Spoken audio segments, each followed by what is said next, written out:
Muy buenas noches a todos. Vamos a iniciar este taller que en promedio va a demorar o va a durar más o menos 45 minutos. De ahí vamos a hacer la ronda de preguntas. El objetivo de este taller es un poco introducirlos a este mundo o a estos dos mundos que al final se convergen. Son la gestión de proyectos como una herramienta general para poder administrar todo tipo de intervenciones. Cuando hablamos de proyecto, hablamos de un concepto bien general. Confirman si pueden ver mi pantalla, por favor. Sí, docente, podemos visualizar su pantalla. Pero no está incompleto, ¿no?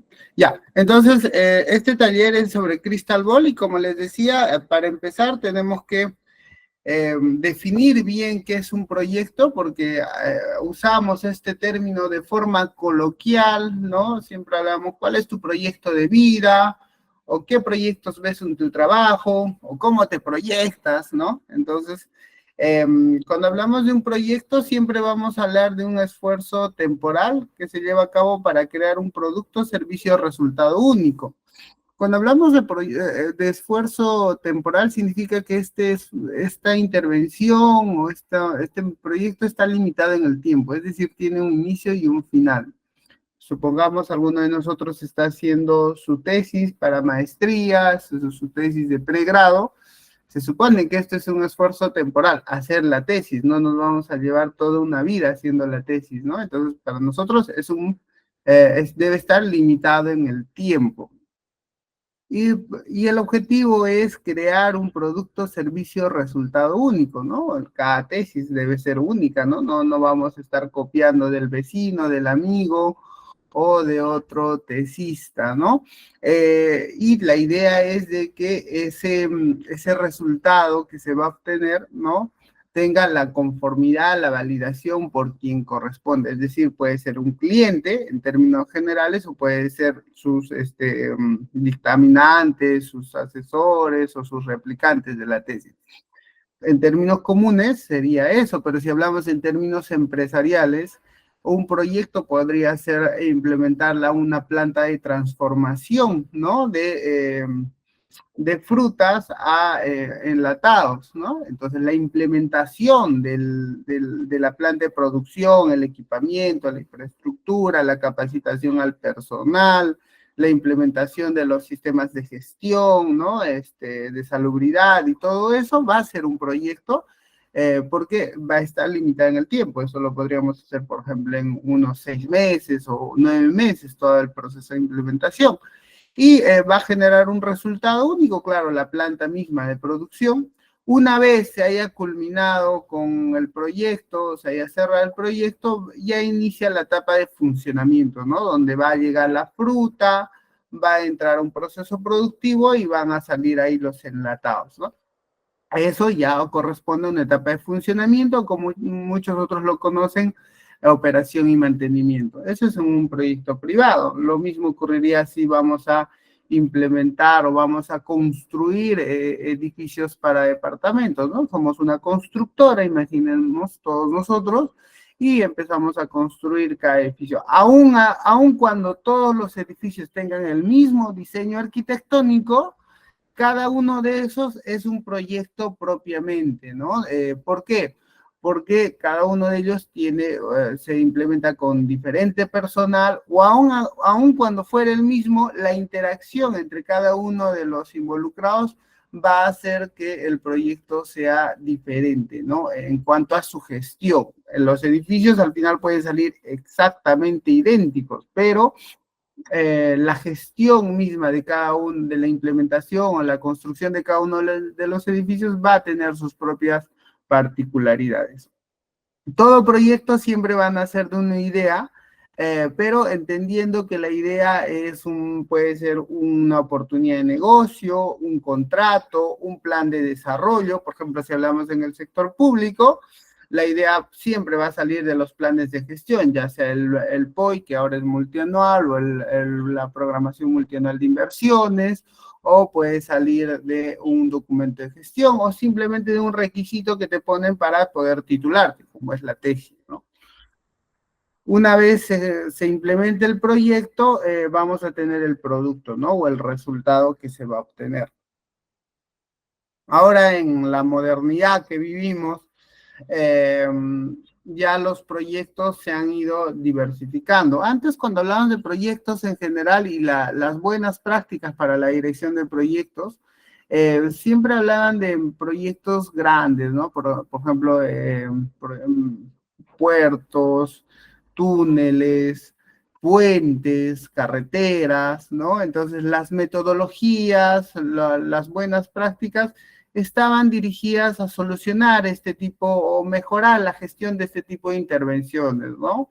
Entonces ahí es donde el PMI, una entidad americana, empieza a recopilar todo ese conjunto de buenas prácticas, metodologías, procedimientos, ¿no? Y lo va sistematizando y crea el PMBOK, que es el cuerpo de conocimientos para la gestión del proyecto, y bueno, de hecho, es un estándar que ha sido aplicado por muchos años, ¿no? Y que viene siendo aplicado, de hecho, por muchos años.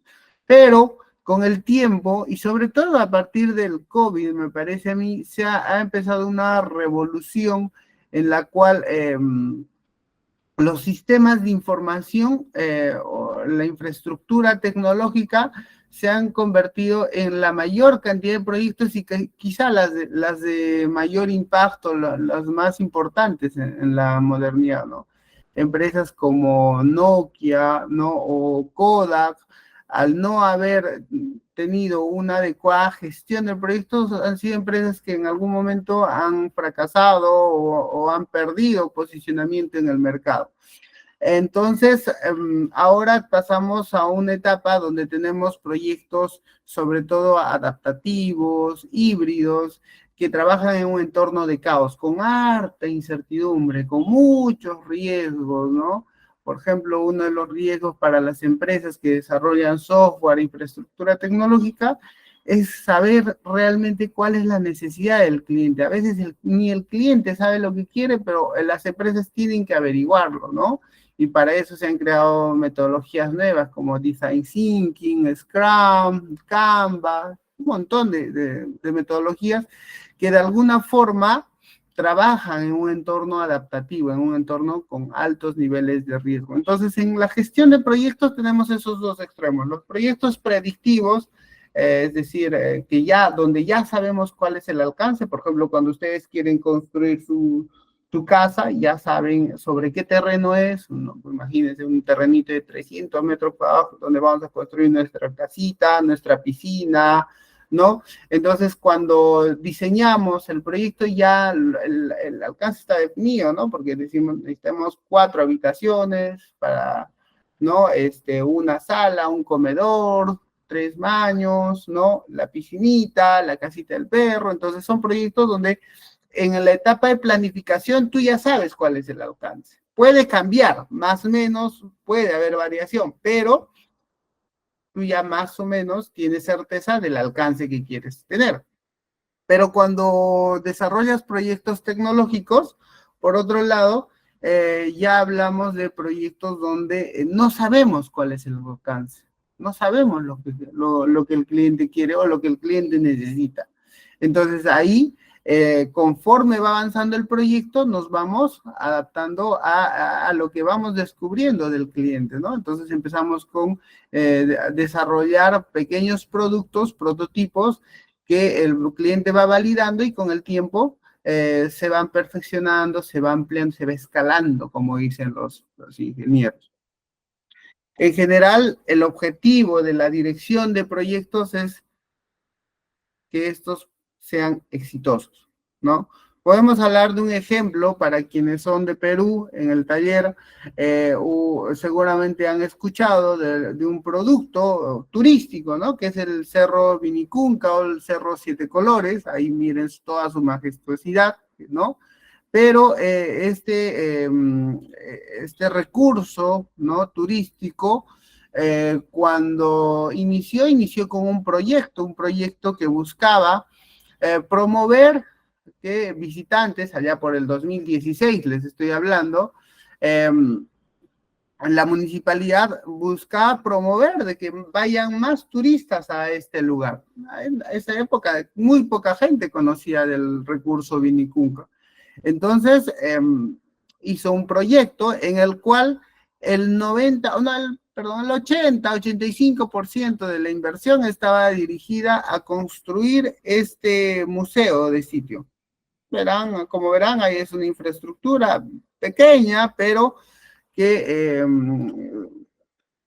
implicaba el 80-85% del monto de inversión del proyecto. El resto, la puesta en valor de la ruta, es decir, arreglar los caminos, que no sean muy peligrosos para el visitante, que haya un camino para los turistas y otro para los caballos, que los accesos estén bien señalizados. Más o menos costó el 15% del proyecto. En general, el proyecto tenía 1,5 millones más o menos de inversión. Al día de hoy, ustedes van y por la ruta por donde van los turistas, van un montón de gente hasta cuando cae la nevada, con granizada, con lluvias, la gente sigue yendo al recurso. Pero el museo no lo usan. No lo usan, está cerrado. Lo único que se usa del museo del sitio son los servicios higiénicos. Entonces, al final, has hecho una inversión cuyo producto es exitoso, porque es el segundo recurso más visitado del Perú, ¿no? Después de Machu Picchu, pero el 80-85% de tu inversión hoy día no la utilizas. Entonces, cuando gestionamos nosotros los proyectos, debemos saber medir cuál es el criterio para definir si el proyecto ha sido exitoso o no, o los niveles de éxito. Y en ese entorno, siempre vamos a hablar de los riesgos. Los riesgos siempre van a existir, ningún proyecto está exento de manejarse en un entorno de riesgos. Es más, cuando hablamos ahorita, por ejemplo, esta gráfica me encanta porque grafica un poco la realidad que hemos vivido en los últimos años, ¿no? A las personas dicen, ¿no? Para asegurarme de estar bien, tengo que lavarme las manos, ¿no?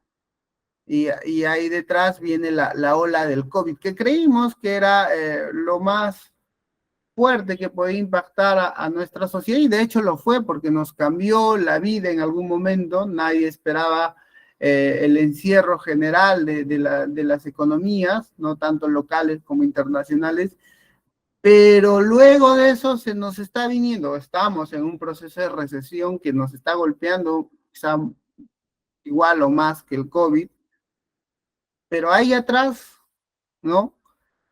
Silenciosamente, pero a paso firme, viene el cambio climático que nos va a chocar fuertemente. De hecho, ya lo está haciendo, ¿no? Este año, por ejemplo, entiendo que toda la producción de mangos, o gran parte de la producción de mangos en el Perú ha sido un fracaso, ¿no? ¿Por qué? Porque el cambio climático está afectando esa producción, ¿no? El costo del cacao se ha elevado importantemente en algún momento porque en Brasil la producción se ha reducido, ¿no? Entonces, vemos cómo distintos sectores de nuestras economías se ven afectando constantemente los riesgos que se van materializando. Y cuando hablamos de un proyecto en general, nosotros debemos saber identificar los riesgos. Probablemente en un primer momento los riesgos no los podamos identificar en su completitud porque no vamos a conocer cuál es la situación, cuál es la problemática, cómo se maneja el sector. Imagínense que nosotros nos metamos ahorita a implementar un negocio en un restaurante gastronómico de comida japonesa, ¿no? Probablemente muchos de nosotros no conozcan el rubro y en un primer momento vamos a consultar a expertos, a gente que ya tiene negocio, iremos a ver cuáles son la competencia que tenemos, pero conforme vayamos avanzando vamos a conocer, vamos a entender mejor el negocio y los riesgos asociados a eso van a ir reduciéndose. pero también los cambios, conforme vas avanzando, te van costando mucho más. Por ejemplo, si nosotros queremos implementar nuestra casa, ¿no? Nuestra vivienda, y al principio planificamos tener 4 habitaciones, pero durante la implementación nos damos cuenta que no vamos a necesitar 4 habitaciones, sino 6, y ya eso va a implicar un cambio en el diseño arquitectónico. Y si ya estoy en los acabados, en las últimas etapas de la edificación, voy a tener que quizá hacer algunas demoliciones para poder ampliar la vivienda, ¿no? Ahí les pongo un caso en Cusco, acá en Perú, ¿no? En Cusco, desde el 2012 se viene implementando un hospital, el Hospital Antonio Lorena. Al 2019, al corte que hicieron, se decía de que se tenía un 47% de avance de obra. Hoy día, o bueno, en estos días, la empresa, el consorcio Stiller, a cargo de la ejecución de la obra o del saldo de obra, está evaluando que debería demoler varios bloques que ya estaban construidos. De los 28 bloques, tenían previsto en un principio demoler, si no me equivoco, 14. Ahora parece que van a demoler más. Imagínense cuánto cuesta esos cambios, cuando ya se ha invertido más o menos 300 millones de soles. El costo de esos cambios, del retrabajo, es mucho mayor. Y imagínense si esa obra todavía seguirá siendo rentable. Esa obra generará los beneficios que se han previsto en la fase de formulación y evaluación del proyecto, es algo que seguramente en algún momento evaluaremos. Entonces, miren cómo la gestión de riesgos, a ver un ratito, voy a ver, ya, acá estamos, cómo, cómo los riesgos van evolucionando a través del tiempo. Y uno de los factores que más van a afectar, van a repercutir sobre la actividad económica en estos próximos 2 o 3 años, es el tema del cambio climático. Si ustedes ven en la imagen acá inferior que les muestro, hay un mapa mundi, y ahí ven al costadito de nuestro país, Perú, ¿no? Vemos que hay una zona bien rojita, bien rojita. Esa zona es donde va a haber mayores variaciones climáticas, ¿no? Está entre la costa de Perú y Ecuador. Y es porque se habla de que entre el 2024 y el 2026 vamos a tener un fenómeno del Niño de gran magnitud, de una magnitud que no se ha visto muchas veces en la historia. Entonces eso va a generar de que en muchos lugares hayan demasiadas lluvias intensas y en otras tengamos sequías. En general, a nivel gráfico, si ustedes ven acá, el promedio, acá entre las líneas entrecortadas, tenemos lo que era nuestro clima anterior, cuyo promedio era mucho más bajo, el promedio de temperaturas extremas era menor, y ahora los climas extremos son mucho mayores, o sea, tenemos más eventos de fríos intensos y también muchos más eventos de climas cálidos, ¿no? Y eso repercute sobre la producción. Por ejemplo, acá muestro fotografías que nos alcanzaron este año sobre granizadas, ¿no? Justo la señora que ahí está arreglando, tratando de recuperar algo de su producción, si no me equivoco era quinoa, ¿no? Y en los comentarios que nos hacían, decían, si yo hubiese cosechado un día antes la quinoa que tenía, hubiese salvado mi producción. Pero como no lo hice, llegó la granizada y se llevó toda mi producción. Al costado tenemos las abejas que han perecido justamente por estos climas extremos. Esto es en el norte, creo que el de Lambayeque, las fotografías. Y al costado tenemos, al costado derecho, también otra fotografía donde se evidencia cómo estos galpones que habían construido para poder producir fresas, tomates, han sido destruidos por la granizada. Entonces, cuando hablamos de riesgos, siempre vamos a decir que esto es una función del peligro, la exposición y la vulnerabilidad, ¿no? En términos generales, cada uno tiene su propia particularidad. Durante la especialización, nosotros vamos a ahondar en cada uno de estos conceptos, pero en general, ¿no? El peligro son eventos con probabilidad de ocurrencia y que su magnitud, por eso se habla probabilidad por magnitud, siempre la fórmula, ¿no? Está caracterizada por estos dos conceptos, ¿no? La probabilidad de ocurrencia por la capacidad de impacto de ese evento, ¿no? La exposición está referida a la localización de un elemento de una unidad productora. Una unidad productora, como concepto general, son todos los factores de producción que permiten producir bienes y servicios en una entidad, en una empresa, en una persona, ¿no? Imagínense que ustedes están haciendo su tesis, ¿no? Y ahora que estamos con climas extremos, por ejemplo, en Lima el nivel de frío está mucho más elevado de lo normal, ¿no?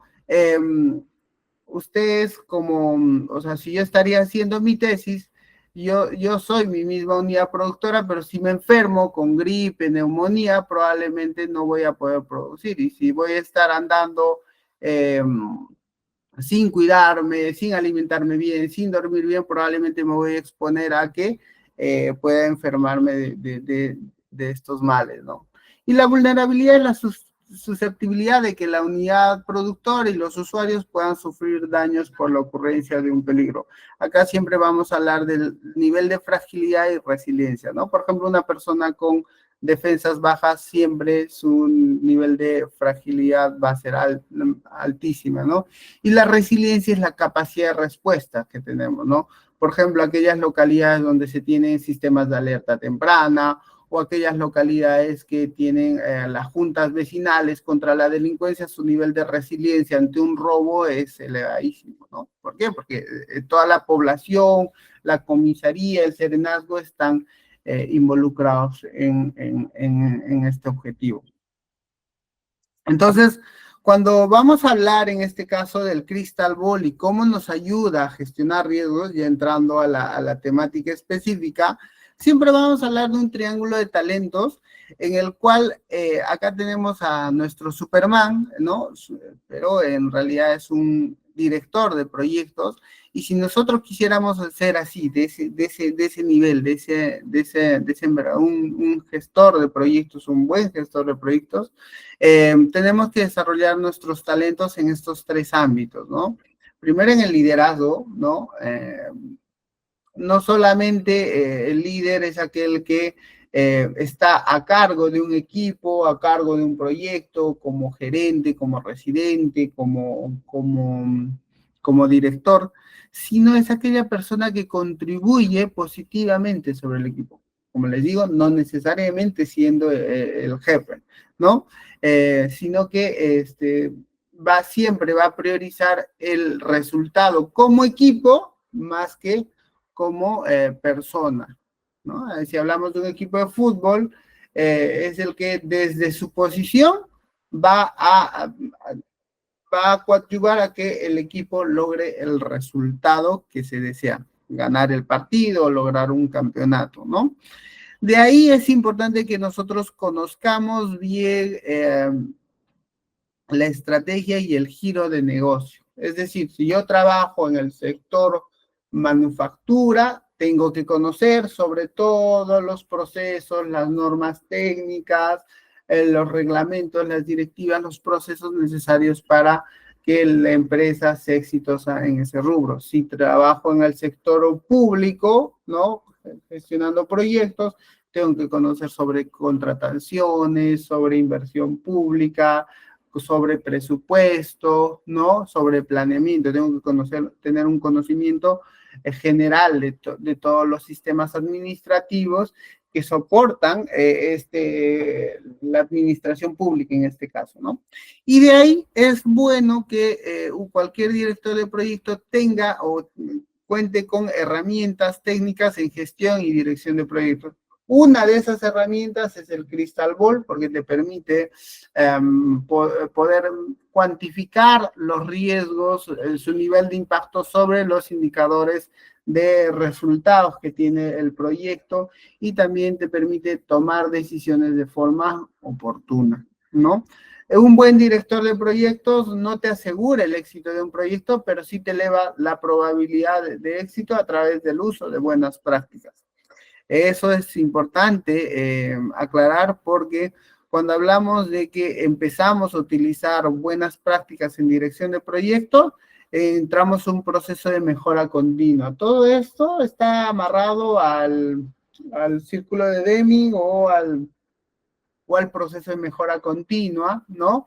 En el cual uno cuando no usa buenas prácticas o herramientas estandarizadas para dirigir y gestionar proyectos, normalmente su nivel de confiabilidad es incierta, no sabemos si es bueno. Es como aquellas marcas chinas que te llegan, uno no sabe si va a ser bueno o va a ser malo el producto, ¿no? A veces te toca un buen producto y quedas totalmente satisfecho, pero a veces es un desastre, ¿no? Pero cuando tú ya inicias a usar estas buenas prácticas, como es el Crystal Ball y otras muchas herramientas, ya estás entrando en una onda en la cual vas usando herramientas que te permiten anticiparte a los problemas, te permiten estar un paso adelante en la implementación de mejoras, ¿no?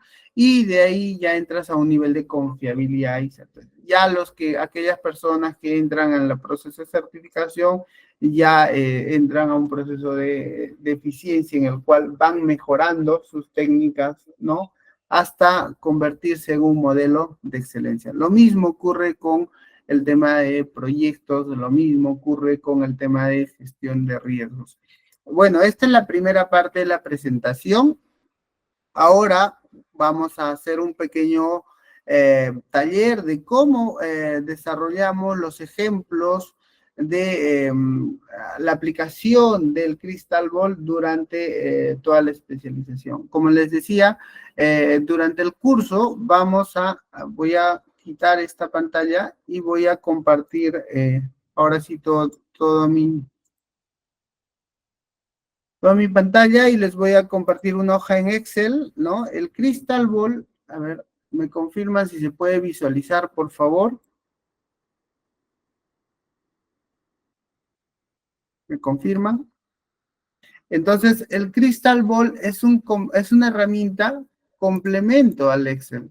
Como ven aquí, si yo abro la herramienta Crystal Ball, intrínsecamente tengo que abrir el Excel y dentro de vamos a desarrollar modelos. Muchos cuando usan el Crystal Ball has hecho una simulación Monte Carlo, ¿no? Bueno, que es para las evaluaciones económicas de los proyectos, pero el Crystal Ball te permite muchos más evaluar otros tipos de casos, no solo evaluaciones económicas, sino también puedes gestionar cronogramas, también puedes hacer análisis de costos, ¿no? Incluso metrados, ¿no? Entonces es una herramienta bien completa, ¿no? Que con el tiempo se va perfeccionando mucho más. Y la idea es que durante la especialización, a través de los diversos ejemplos que vayamos a usar, los estudiantes cuenten con capacidad técnica para aplicar esas herramientas a sus distintas realidades, ¿no? Entonces vamos a agarrar un ejemplo en el cual nos dan algunas entradas, como son el costo de oportunidad del capital o la tasa de descuento para quienes no están familiarizados con este término. Es como si yo les diría la tasa de interés, ¿no? Bueno, si ustedes van a hacer un negocio y van a implementar un negocio y parte de ella van a usar un recurso que es prestado al banco, probablemente acá pongan la tasa de interés que el banco les está cobrando por ese dinero, ¿no? El costo de oportunidad de capital es el precio por el uso de los recursos financieros, del dinero, el uso del dinero, ¿no? De ahí nos dan otras entradas como son, por ejemplo, el costo de inversión, el ingreso al año 1, el costo fijo anual, la tasa de crecimiento, el costo anual del costo, el porcentaje anual del costo variable. Estas son entradas o variables cuyo valor ya nos están entregando, ¿no? Sobre eso nosotros debemos desarrollar la evaluación económica y decir si el proyecto es rentable o no. Para eso vamos a utilizar dos indicadores como son el BAN y el TIR. Hay muchos otros indicadores, por ejemplo, acá tenemos ratio costo-beneficio, el payback y otros más que durante la especialización vamos a ir agarrando. En este caso, para el presente taller, solamente vamos a evaluar con el BAN y el TIR, ¿ya? Entonces, empezamos. En este ejemplo, por ejemplo, nos dicen, a ver, tenemos que desarrollar el flujo de caja, vamos a calcular los ingresos obviamente son a partir del año 1, ¿no? Entonces el ingreso del año 1 es de 100,000 soles, ¿no? Y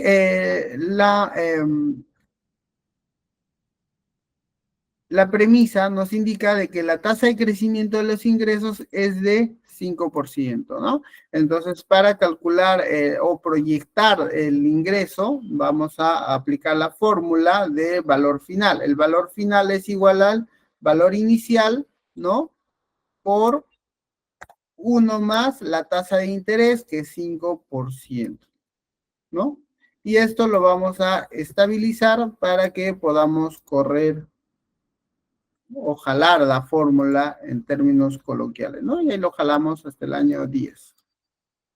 El costo de inversión, nos dicen que es 90,000, eso es obviamente en el año 0. Recordemos que el año 0 siempre va a ser un año que puede, a nivel general, el periodo de inversión, pero este se puede extender por más años fiscales. Imagínense que ustedes van a desarrollar un proyecto cuya ejecución va a durar 3 años. Su año 0 va a ser el periodo de inversión, que dura 3 años fiscales. Siempre eso hay que tomar en cuenta en proyectos, ¿no? El costo fijo, ¿qué nos dicen? Costo fijo es de 35,000 dólares, ¿no? Y acá esto también para poder jalarlo, lo vamos a estabilizar, porque el costo fijo no crece a lo largo del periodo de evaluación, ¿no? Lo jalamos nuevamente para los 10 años. De ahí nos dicen que el costo variable es el 50%, ¿no? Del costo de los ingresos, ¿no? Entonces acá vamos a agarrar y en los ingresos, que son 100,000, vamos a multiplicarlo por el porcentaje o el ratio que nos dan, 50%.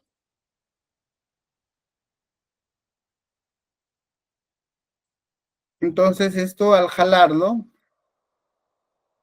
nos va a calcular para cada uno de los años el nivel de los costos variables. Siempre es bueno verificar si hemos realizado bien la corrida, porque lo peor que nos puede ocurrir es de que la fórmula esté mal estabilizada o esté mal desarrollada.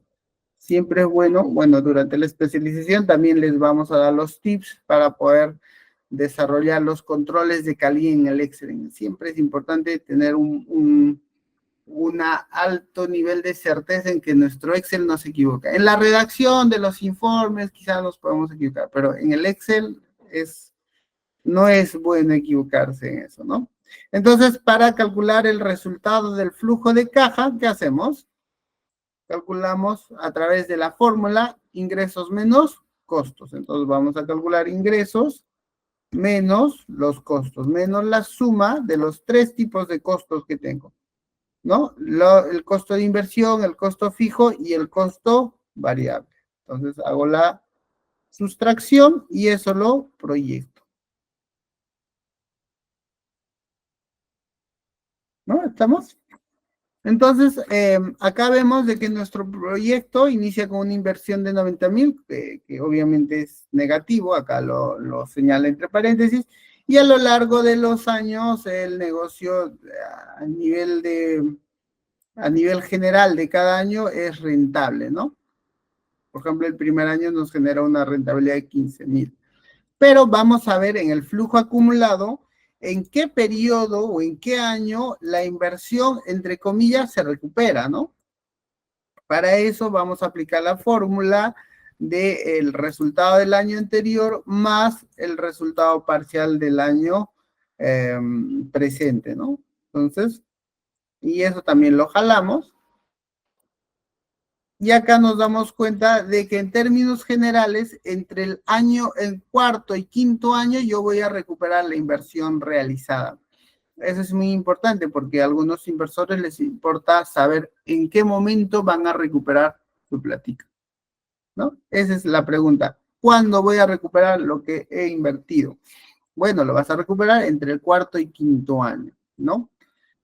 De ahí tenemos los indicadores de salida que son el BAN, el TIR. Recordemos que el valor actual neto siempre va a estar expresado en la unidad monetaria en la cual estás trabajando. En este caso nosotros trabajamos con el dólar, ¿no? Y la tasa interna de retorno siempre está expresada en porcentajes. Ahora les vamos a explicar un poco en términos generales cómo se analiza cada una de estas variables. Durante la especialización obviamente hacemos una explicación mucho más detallada, pero en términos generales estos indicadores de rentabilidad son bien complementarios, ¿no? ¿Por qué? Porque recordemos, el BAN está expresado en soles, en términos absolutos.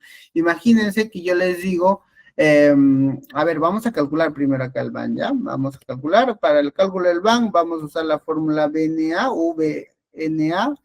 Para eso necesito la tasa, ¿recuerdan? El costo de oportunidad del capital, esa es la tasa, ¿no? Y adicionalmente le voy a jalar del flujo, ¿no? Entre el año 1 y el año 10. Ojo, no tomo el año de inversión. ¿Por qué? Porque eso al final lo voy a sumar, ¿no? A ver, acá hay un errorcito. Acá, claro, acá tengo que jalar del 18, de la fila 18, ya está, ¿no? Y a eso le debo sumar la inversión realizada, ¿no? Acá también del 18.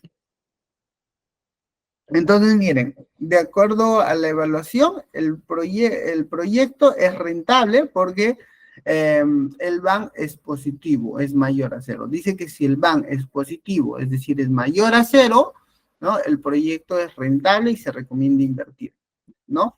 Pero imagínense, acá he invertido más o menos $90,000 y me dice, el banco me dice que si yo invertiría al día de hoy, sería $51,913 más rico, ¿no? Porque el valor actual neto son los beneficios del proyecto generados a lo largo de su horizonte de evaluación, pero traídos al día de hoy, ¿no? El día de hoy, ¿cuánto más rico sería si yo invierto ese proyecto? Entonces, dice que es 51,913 el nivel de rentabilidad soles. Para una inversión de $90,000, está bien, ¿no? Porque casi es el 60% de la inversión. Vamos a hacer el cálculo ahorita para que no nos quedemos con la duda. Más o menos, el proyecto me genera una rentabilidad del, bueno, 57% del monto invertido. Pero imagínense, si les digo que el proyecto ha implicado una inversión de $10 millones y tu beneficio es 51,000 dolarcitos. Entonces ahí probablemente el inversionista me diría, no, tanto he invertido para tan poca ganancia. Entonces ahí es donde entra la complementariedad entre el BAN y el TIR, porque el BAN mide, como les decía, en términos absolutos, en soles. En cambio, el TIR hace una evaluación en términos relativos, a nivel de porcentaje. Entonces, para esto vamos a aplicar la fórmula TIR ¿no? Y seleccionamos todo el flujo, desde el año 0 hasta el año 10. Es una fórmula bien práctica de aplicar. Y acá nos dice, tu nivel de rentabilidad es de 22.3%. Y el TIR siempre se compara al costo de oportunidad del capital o la tasa de interés. ¿Cuánto es la tasa de interés? Es 12%. Ah, ya. Si tu TIR es mayor o igual al costo de oportunidad del capital, es decir, a 12% en este caso, se recomienda invertir porque el proyecto es rentable, ¿no? Entonces, en términos relativos y absolutos, este proyecto es rentable y por lo tanto se recomienda realizar la inversión. Pero yo, hasta ahora, has hecho un análisis determinístico. ¿Dónde están los riesgos? ¿Dónde está el crystal ball? Que es el motivo por el cual yo estoy en este taller. Bueno, ahora viene el análisis con crystal ball, porque como les dije, este es un análisis determinístico, esto es algo estático, ¿no? Yo con base a ciertos datos hago un cálculo, ¿no? Fijo, ¿no? Digo, tu rentabilidad es de 51.913 dólares en el BAN y tu TIR es de 22.3%. Pero John, la inversión puede variar, puede crecer, puede reducirse, incluso los costos pueden ser mayores a los que tú has previsto, los ingresos también. Entonces, ¿cómo el Crystal Ball me va a ayudar en eso? Bueno, la idea es que cuando tú agarras el Crystal Ball, tú ingresas ciertas condiciones para cada una de las variables donde has identificado el riesgo. Por ejemplo, si hablamos de la inversión, bueno, en esto nos dice que hay un parámetro de decisión, que esto tiene una distribución triangular cuyos valores van de 80.000 hasta 140.000. Entonces, el Crystal Ball te dice, si tú quieres definir variables de entrada o supuestos de entrada, ¿no? Condiciones en las variables que pueden variar y afectar la rentabilidad del proyecto, tú tienes un conjunto de distribuciones. Las más comunes son la normal, la triangular, la uniforme y la de sí no. Pero hay otras más como son la logarítmica, la beta, gamma, logística, t-de-student, exponencial, Pareto, binomial, etc, etc. O sea, para aquellos que son estadistas, probablemente todo este conjunto de distribuciones las entiendan mucho mejor. Pero en general en proyectos usas hasta unas 4 o 5 tipos de distribuciones porque en los proyectos sueles usar modelos normalizados, ¿no? Y también usas mucho juicio de expertos. ¿Qué quiere decir juicio de expertos? Cuando tenemos poca información. Por ejemplo, si hablamos del tipo de cambio, probablemente yo tenga series históricas, ¿no es cierto? Entonces esas series históricas las puedo decantar en una distribución normal, ¿no? ¿Cuánto es el nivel de varianza? ¿Cuánto es la media del tipo de cambio y cuál es su varianza, ¿no? Pero, por ejemplo, cuando tengo costos, cuando hablo de costos, imagínense el costo de agregados o el costo del cemento, probablemente tenga también valores históricos, pero en muchos casos por las diferentes zonas, ¿no? Por accesibilidad, podrías usar otro tipo de distribución, en ese caso una distribución triangular, porque preguntas ahí al residente de obras o a los maestros, oye, ¿cuánto cuesta el promedio acá la bolsa de cemento? Te van a decir, mira, en promedio cuesta 20 tantos soles, 29 creo que está ahorita, pero a veces en temporada de lluvia suele subir el precio, ¿no? Hasta 30, 32 soles, pero en temporada de secas baja, ¿no? Igual con algunos agregados, sobre todo por accesibilidad a veces, ¿no? A algunos lugares. Entonces, en esos casos, nosotros podemos utilizar otros tipos de distribuciones como la distribución triangular, ¿no? La cual tiene tres supuestos, ¿no? El valor mínimo, el valor más probable y el valor máximo. El valor más probable, por lo general, es el que ponemos al inicio del desarrollo del modelo, pero el valor mínimo en este caso nos lo dan, ¿no? En este caso es 80.000 y el valor máximo es de 140.000. Y esto podemos aceptar y como verán, la celda sobre la cual acabo de trabajar se ha achurado de color un verde limón más o menos, ¿no? Ahora tengo otra variable cuya distribución también es triangular, ¿no? En este caso vamos a usar otro método para ingresar los datos, ¿no? Acá vamos a decir de frente, el valor mínimo es 80,000, lo puedo tipear, ¿no? Y el valor máximo es 110,000, ¿no? Acá también le pongo aceptar y también se va a achurar. El costo fijo anual nos dicen que también tiene una distribución triangular, ¿no? Y acá su valor mínimo va a ser, lo vamos a jalar esta vez del cuadro. Es lo correcto, jalar, si ya te dan datos, jalar directamente de la tabla que te entregan, ¿no? Respecto a este modelo.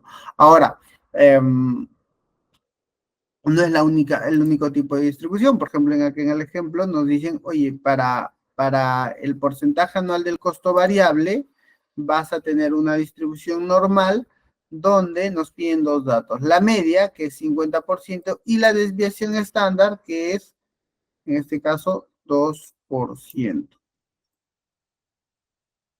Ponemos, y ya, como verán, hemos ingresado todos los parámetros que nos han dado en la premisa del ejemplo. Ahora ya tengo las variables de entrada. Tengo otro tipo de variables que son las de decisión, que durante la especialización también vamos a profundizar en ello, pero la otra básica es la de previsión. La de previsión es el resultado de la evaluación. ¿Cuáles son los indicadores de resultado? Puede ser la rentabilidad, puede ser el nivel de pérdida, puede ser el costo promedio, cualquiera sea el indicador que ustedes quieran priorizar, van a poder ponerlo como variable de previsión o variable de salida. El único requisito es de que todo el Excel esté vinculado, ¿no? Por ejemplo, si yo acá tengo el costo de inversión inicial como 90,000, acá siempre voy a tener que ingresar los datos, ¿no? El costo de inversión, pero más adelante no debería volver a ingresar manualmente el indicador, sino lo debo hacer a través de la fórmula, cosa que todo mi Excel está vinculado, ¿no? Siempre es bueno eso también aclarar, porque a veces creemos de que la herramienta no funciona bien, pero a veces lo que pasa es de que tu Excel no está bien vinculado, ¿no? Y por eso suelen ocurrir las malas corridas o las evaluaciones con cierto sesgo, ¿no? Entonces vamos a agarrar las variables de salida. Para definir una variable de salida, simplemente tienes que hacer clic en la celda y le defines el nombre. En este caso el BAN, tenemos el BAN, y la variable las unidades de medida es los dólares americanos, ¿no? Vamos a poner la versión simplificada de esa denominación. De ahí tenemos la tasa interna de retorno, que es el TIR, y también la vamos a definir como variable de previsión. Tasa interna de retorno, y su unidad de medida es porcentaje, ¿no? Uy, no me da. Porcentaje, le vamos a poner un nombre largo ahí. Ya está. Entonces tengo mis variables de entrada, tengo mi modelo bien vinculado, todo con fórmula. Como habrán visto acá, ningún dato ha sido tipeado manualmente y tengo mis variables de salida. Ya está, estamos listos. ¿Qué te hace el Crystal Ball? El Crystal Ball lo que hace es sobre el modelo que tú has planteado, el modelo determinístico, y con base a los distintos parámetros que has ingresado, te evalúa un conjunto de escenarios. En este caso, le vamos a pedir 10,000 pruebas, 10,000 escenarios con base a los datos que hemos ingresado, y nos va a generar un cuadro o unos gráficos de resultados. ¿Cuáles son el resultado más probable? ¿Cuál es el resultado menos probable? O cuál es el rango de variación de los resultados, ¿no? Entonces vamos a iniciar la corrida, la ejecución del modelo. Otros, como les decía, le llaman la evaluación de la simulación de Monte Carlo, le ponen distintos nombres, pero en general, como les digo, en términos simples es evaluar el nivel de impacto de las variables sobre el modelo. Acá, por ejemplo, nos han salido un conjunto de gráficos, cuadros, que durante la especialización vamos a analizar a profundidad. El día de hoy, por temas de tiempo, miren, por ejemplo, estos son los gráficos de dispersión para evaluar el nivel de correlación entre las variables. Nos vamos a quedar ahora con el BAN. Ya vamos a analizar el BAN, ¿no? De ahí tenemos otro conjunto de variables, ¿no? Que nos permiten evaluar el modelo o evaluar los resultados de la ejecución de la simulación. En términos generales, el resultado acá nos indica de que el BAN puede ir desde menos 50.000 hasta 110.000. Es decir, en algún caso, el negocio no es rentable, porque recuerden lo que les dije, si el BAN es menor a 0, el proyecto no es rentable, por lo tanto no es recomendable realizar la inversión. Entonces podemos calcular eso, ¿no? ¿Cuál es la probabilidad de que el proyecto no sea rentable? Entonces dice, de acuerdo al modelo, de que existe un 17.5% de que el proyecto no sea rentable, lo cual es relativamente alto, ¿no? Entonces, ¿qué vamos a hacer? ¿Qué medida vamos a implementar para que ese porcentaje de riesgo no se concrete? Esa es la otra parte del análisis, ¿no? Porque una cosa es lo que te dice el modelo, el resultado que te da, el dato que te da, pero de ahí viene lo que hablamos en la primera parte de la exposición o del taller del día de hoy. ¿Qué nosotros podemos hacer como directores de proyectos, como profesionales, como personas, para poder mitigar esos riesgos que ya ha identificado y ha cuantificado el Crystal Ball? Entonces son cosas que durante la especialización vamos a ir agarrando a mayor profundidad. Entonces con esto yo finalizo el presente taller y les agradezco por su tiempo. Fuerte abrazo. ¿Quieres ser un experto en la evaluación económica de proyectos públicos y privados? Nuestra especialización es para ti. Podrás construir modelos financieros sólidos, evaluar la viabilidad de proyectos, analizar riesgos y visualizar datos utilizando distintos softwares. Solicita más información.